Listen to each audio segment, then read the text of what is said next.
A24 is back at it again, and this time they have a film called Tuesday in which they've done zero marketing for this film. But is this a film that you should be seeking out at your theater right now if it's there, or should you be waiting for digital, or should you be skipping altogether? Well, stick around and let's talk about it.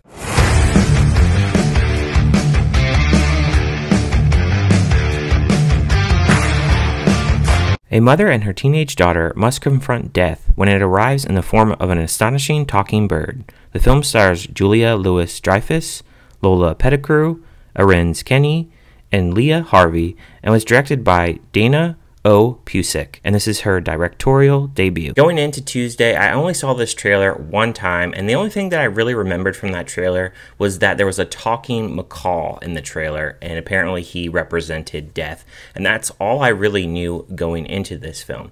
Now this film, it starts off with a girl named Tuesday who is terminally ill, and we don't know exactly what her illness actually is. We just know that she is dying, and then you have her mother who apparently is supposedly going out to work, but she's really not going out to work. She's just kind of hanging out, and she is eating cheese all day and doing other things amongst the city and not going to work. And she's also selling the possessions of the house to just make money since she's not working. And you have the daughter here who is just sitting around all day, obviously bedridden, and she's really sick, and we don't really get a lot from her character. We know that she has a nurse named Nurse Billy who is played by Leah Harvey, and she takes care of her, and she's kind of very cold to her, and we really just see her really bonding with this bird. She knows that it's her time to die soon, and we see them bonding in really various ways. Like, for instance, she gives the bird a bath and he's really filthy. They're rapping to Ice Cube, "It's a Good Day." It's really weird. And then they also smoke THC together, which is another weird thing that really happens in this film. And then the mother actually sees that the bird is there, and she really starts to get worried, and she cries, and she's really sad, and she's trying to actually build time before her daughter actually passes away. So she ends up cheating death, in which it eventually cost her. Look and sound of the movie was actually pretty good. The music was alright. I mean, it was nothing really to write home about. I think that this film, it really does tackle the subject of death and just those that really handle it and how they can really process that. And then if somebody is dying in front of them, especially if they're terminally ill, just how they actually handle that process. It does go a little bit into what if there is a God, you know, beyond this whole world, which I know a lot of people can really struggle with. And Julie Louis-Dreyfus' character here, she really is struggling with that and just asking those kinds of questions, especially about the afterlife and just, you know, where is she going to go after she passes on. It does introduce those kinds of topics, but it really doesn't dive too much into that or really go too much further into that. There's a couple lines that the bird actually says to the mother in which he does talk about the afterlife and about God and all that, which is very interesting in that aspect, but it really just doesn't go a little bit further. It didn't really push that further envelope to really finding out certain answers that maybe we would really want, or just what the bird really thinks. And the bird here is very interesting too, because his voice acting is pretty good. I actually did like his voice acting, but there were times where he's speaking and I couldn't really understand him, and I was like, yeah, we probably need a little bit of subtitles here, because just some things that he said, it just seemed like he was just kind of mumbling in certain aspects.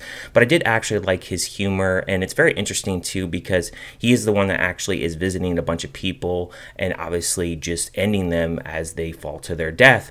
And it's interesting too, because there are times where he has a panic attack in here, and it's interesting that he actually has that, because a lot of times in this film we see a lot of weird imagery and stuff. Like, we hear the bird actually hearing voices of people dying, and we see an apocalypse, which didn't really add up to me, which I don't really know exactly where they were going for in that imagery, but it was just kind of weird little imagery that really popped up later on in the film, which kind of got me a little bit confused. When it comes to about the 60-minute or 70-minute mark, I kind of was checking out, because there was a part in here where the woman here is obviously she's cheated death, and when she's cheated death here, she is buying time obviously with her daughter and bonding with her, and certain little things are happening in the movie which is kind of weird of what they're actually doing and bonding with.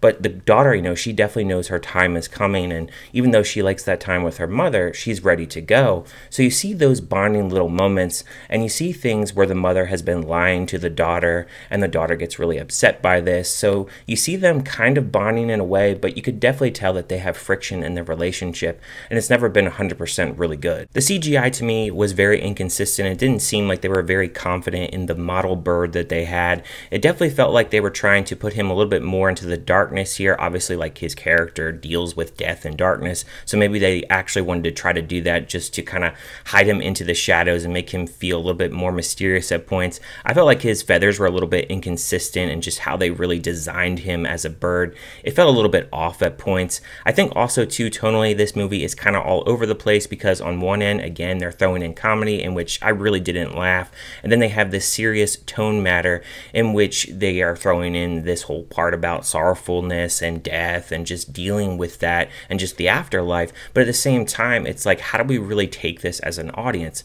And I think they throw in this comedy to really liven up the mood and try to, spark a little bit of happiness in the film, and just, not make it so depressing. So again, I think a lot of these films, when they're trying to tackle a serious subject matter, I think you just kind of have to go for it. Whether it's a sorrowful type of film, you really just have to go full throttle with it.